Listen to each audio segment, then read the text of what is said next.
ሰላም ሰላም ጤና ይስጥልኝ ውድ የተማው ቤተሰቦች ስለመጡ እጅግ በጣም ደስ ይለኛል። በዛሬው ፕሮግራማችን ላይ ሶስቱ የንግድ ስራ አወቃቀሮችን በዝርዝር ለማስረዳት ተዘጋጅተን መጥተናል። ስለመጡ ደስ ይለኛል። በዛሬው ፕሮግራማችን ላይ እንግዲህ ለማስረዳት እንደሞከርነው ከዚህ በፊት እንዳነሳ ነው የንግድ ስራ ክህሎት ስልጠና አንድን እንጀምራለን። ስለዚህ በዛሬው ፕሮግራማችን ላይ በተለይ ደግሞ ሶስቱን የንግድ ስራ አወቃቀሮች በዝርዝር ለማስረዳት ጥረት እናደርጋለን። ስለመጡ ደስ ስለሚለን በእርግጠኝነት ይህንን ሀሳብ ወይም በዝርዝር ለማስረዳት እንሞክራለን። ያው እንግዲህ ይህ ሀሳብ የተሟላ የሚሆነው በዋናነት ከዚህ በፊት ስለ ንግድ ምንድነው፣ እንዴት ይሰራል፣ በምን አይነት መልኩ ይሰራል የሚለውን መነሻ አይነት ገለጻ ያዘጋጀን መሆኑ ትዝ ይለኛል። ስለዚህ እሱን አይተው ቢመጡ በእርግጠኝነት ይሄ ቪዲዮ የተሟላ መሆን ይችላል ብዬ ተስፋ አረጋለሁ። ስለመጡ እጅግ በጣም ደስ ይለኛል። ቀጥታ ወደ ዝግጅቴ እገባለሁ። ስለዚህ ወደ ዛሬው ዝግጅት ስንገባ ሶስት አይነት የቢዝነስ መዋቅሮች አሉ። ሶስቱ መሰረታዊ የቢዝነስ አይነት መዋቅሮች፣ አንደኛው በአማርኛ የአንድ ስራ ወይም የአንድ ግለሰብ ስራ ነው። ሁለትና ከዛ በላይ ሆኖ በህግና መተዳደሪያ ወይም በስምምነት የሚያቋቁሙት የንግድ ስራ አይነት ሽርክና ይባላል። ከዛ ውጪ አምስትና ከዛ በላይ ሆኖ የሚያቋቁሙት የንግድ ስራ አይነት ደግሞ አክሲዮን ማህበር በመባል ይታወቃል።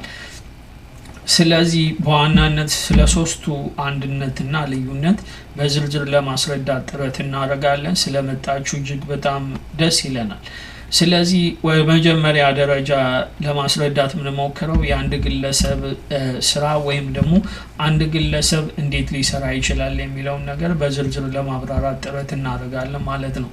የአንድ ግለሰብ ንግድ ወይም የአንድ ግለሰብ ስራ የምንለው ያው በእንግሊዝኛው ሶል ፕሮፕራይተርሺፕ የምንለው ባለቤትና አስተዳደር ልዩነት የሌለበት የመነሻ ካፒታሉንም ሁሉንም አጠቃላይ ስራ ቁጥጥሩን ጨምሮ ራሱ የሚሸከመው ወይም መስራቹ ራሱ የሚሸከመው አይነት የቢዝነስ አፈጣጠር ወይም ደግሞ የቢዝነስ ሁኔታ እንደሆነ ልንረዳው ይገባል ማለት ነው። ስለዚህ እሱን ማወቅ እጅግ በጣም አስፈላጊና ተገቢ ይመስለኛል። ስለዚህ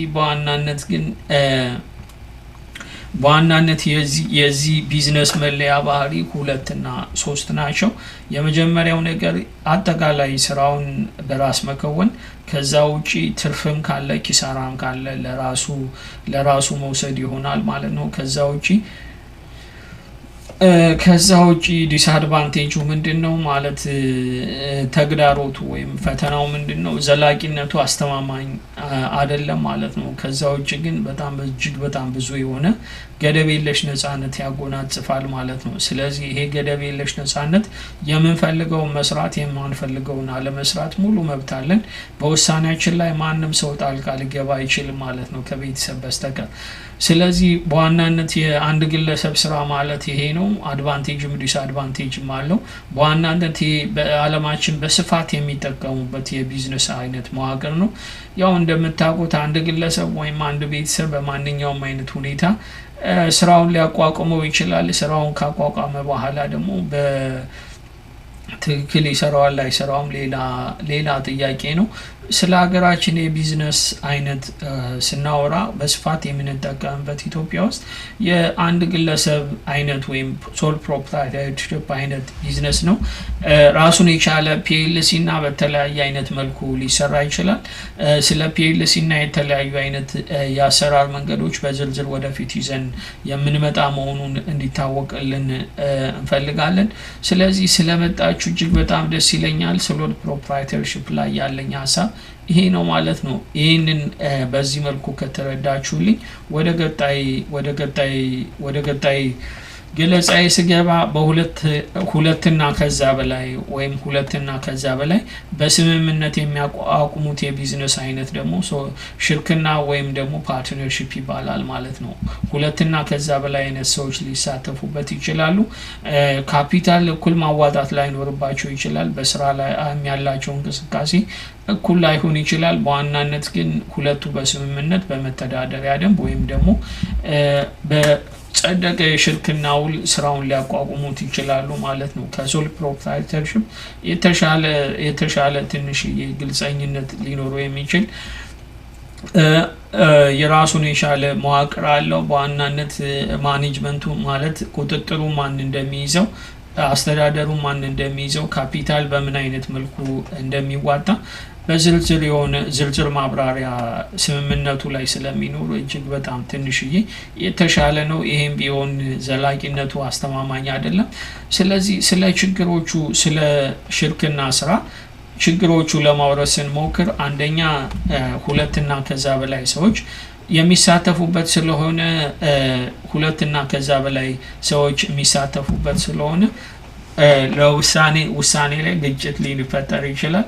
ከዛም ውጪ ገደብ የለሽ ተጠያቂነት ያመጣል ማለት ነው። ገደብ የለሽ ተጠያቂነት ያመጣል ማለት ነው። ለምሳሌ ኤ እና ቢ የሽርክና ቢዝነስ ቢፈጥሩ፣ ስለዚህ ዋናው ቢዝነሱ ኤቢ ተብሎ ሽርክና የተቋቋመ ድርጅት ከባንክ ቢበደር፣ ስለዚህ ማለት የተበደረውን ብድር ቢዝነሱ መሸፈን ባይችል ወደ ኤ ንብረት ወደ ቢ ንብረት በቀጥታ ይመጣል ማለት ነው። ስለዚህ ለዛ ነው ገደብ የለሽ ተጠያቂነት አለው ተብሎ የሚታሰበው ማለት ነው። ስለዚህ ይሄም ቢሆን በራሱ አንድ ትልቅ ፈተና ሊሆን ይችላል። በዋናነት ግን በተለይ ደግሞ አንድነት ህብረት ኃይል ስለሆነ ከሶል ፕሮፕራይተርሺፕ የተሻለ አይነት ምክንያታዊነት ሊታይበት ይችላል። ምክንያቱም ሁለት ሰዎች በተለያየ አይነት የመረጃ አቅም በተለያየ አይነት አተያይ የተሻለ ሀሳብ ይዘው ስለሚመጡ ማለት ነው። ስለዚህ እሱም ማወቅ ወይም እሱም መረዳት እጅግ በጣም አስፈላጊና ተገቢ ይመስለኛል። ስለዚህ ስለ ሽርክና ያለንን አስተሳሰብ እንደዚህ ከቋጨን፣ በሶስተኛ ደረጃ የአክሲዮን ቢዝነስ ወይም ደግሞ አክሲዮን 5 እና ከዛ በላይ ሰዎች የሚያቋቁሙት የቢዝነስ መዋቅር ሲሆን በዋናነት አክሲዮን የሚቋቋመው እንግዲህ እጅግ በጣም ግዙፍ የሆነ ካፒታል የሚፈልግ አይነት ቢዝነስ ሲሆን በአክሲዮን ይቋቋማል ማለት ነው። ስለዚህ የአክሲዮን ጥሩ ነገሩ እጅግ በጣም ወሰብሰብ ያለ የቁጥጥር ሂደት፣ እጅግ በጣም ወሰብሰብ ያለ የአስተዳደር ሂደት ያለው ቢሆንም በእርግጠኝነት አቢዩዝ ለማድረግ ደግሞ ምናልባት ቀላል ሊሆን ይችላል በአስተዳደር ደረጃ ማለት ነው። ስለዚህ አክሲዮን ግን እጅግ በጣም ቀጣይነቱ ጥያቄ ውስጥ ሊገባ የሚችል ምንም ጉዳይ አይደለም ማለት ነው። ለምሳሌ አበበ ወይም አየለ ቢሞት በአክሲዮን ቢዝነስ ውስጥ ምንም አይነት የራሱን የቻለ ተጽዕኖ ላይኖረው ይችላል ማለት ነው። ምክንያቱም አበበ ወይም አየለ ወራሽ ይኖራቸዋል፣ ወራሾቻቸው አክሲዮኑን ይወርሱታል። ግን አክሲዮኑ ሰው ስለሞተ ብቻ ላይበተን ይችላል ማለት ነው። ስለዚህ እሱ አንድ መልካም ነገር ነው። ያላቸው ኢኮኖሚያዊ ጠቀሜታ እጅግ በጣም ሰፊ ነው። ለብዙ ሰው የስራ እድል ይፈጥራሉ፣ ለብዙ የህዝብ የኢኮኖሚ መነሻ ሊሆኑ ይችላሉ ማለት ነው። ከዛ ውጪ ግን ቁጥጥሩ ልዩ ጥንቃቄ ያስፈልገዋል። ያው እንደምታውቁት በህግ ደረጃ የተቀመጠ የአስተዳደር እርከን አለ። ያም የአስተዳደር እርከን ቢሆን አቢዩዝ ለማድረግ በማኔጅመንቱ እጅግ በጣም ቀላል ይሆናል ማለት ነው። ስለዚህ በተለይ ደግሞ የኢትዮጵያ ባንኮች ይሄ እና አይነት ችግር ያለባቸው ይመስለኛል። ከዛም ውጪ ደግሞ በጣም ከፍተኛ አይነት ቢዝነስ የሚያቋቁም ማለት የሚያራምዱ ወይም ደግሞ ኦፕሬት የሚያደርጉ ቢዝነሶች ኤፊሽንሲያቸው ወይም ደግሞ ውጤታማነታቸው እጅግ በጣም አጠራጣሪ ነው። ያው በሶል ፕሮፕራይተርሺፕ ደረጃ ወይም ደግሞ አንድ የባጃጅ ባለቤት 100,000 ብር ወይም 200,000 ብር የያዘ ባጃጅ ላይ ይዞ 2,000 3,000 ሊያስገባ ይችላል። እንደሱ በዚህ ካፒታል በየቀኑ የሚያስገቡትን የትርፍ ድርሻ ወይም የትርፍ ህዳግ ማየት ስንሞክሩ በእርግጠኝነት እጅግ በጣም አነስተኛ ነው። ስለዚህ ቁጥጥሩ ትኩረት ሊደረግ ይገባል። ከዛ ተደራራቢ የሆነ የቀረጥ ሊከፈል ይችላል። ያው ምንድነው በዝርዝር ወይም ሁሌ እንደምታውቁት ይህን አይነት ችግር የሚፈጠረው አክሲዮን ከሆነ አንደኛ ድርጅቱ ካለው ትርፍ ላይ ግብር ይከፍላል። ከዛ ውጭ ደግሞ የትርፍ ክፍፍሉ ለእያንዳንዱ ግለሰብ ወይም የድርሻ ባለቤት ተከፋፍሎ ሲሰጥ ደግሞ ከግለሰቡ ላይ ሁለተኛ ቀረጥ እንከፍላለን ማለት ነው። ይሄ ነው ተደራራቢ ታክስ የሚባለው።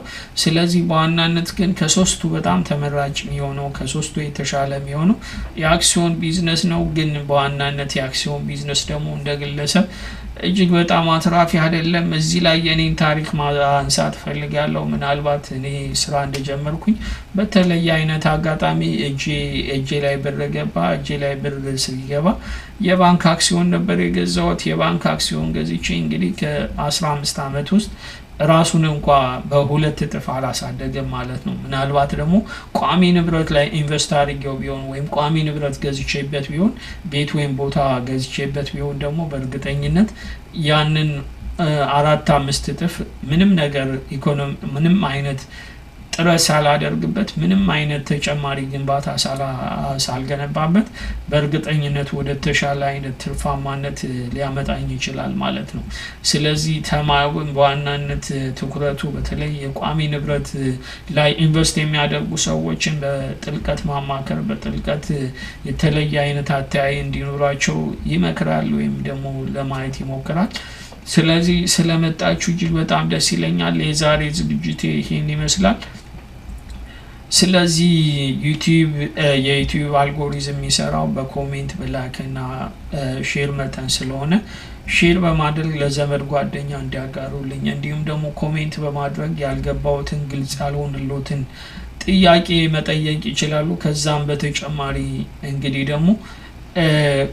በተጨማሪ ደግሞ በእርግጠኝነት የስራ አጋር መሆን ይችላሉ። በተለይ ደግሞ የሀበሻ ዓለም አቀፍ የስራ ኔትወርክ አባል በመሆን ፌስቡክ ላይ ያለ ግሩፕ ነው። አባል በመሆን በእርግጠኝነት እዛም ላይ መገናኘት እንችላለን። ከዛም በተጨማሪ ተማውቲው ፌስቡክ ላይ አለ። ተማውቲው ፌስቡክ ላይ ራሱን የቻለ የተማው ገጽ አለው። ተማውቲው ይላል። እንዲሁም ደግሞ ሌሎች አይነት ከንግድ ስራ ጋር የተገናኙ አይነት መረጃዎች የምናጋራበት ቢዝነስ ዲስከቨሪ የሚባል ፔጅ አለን።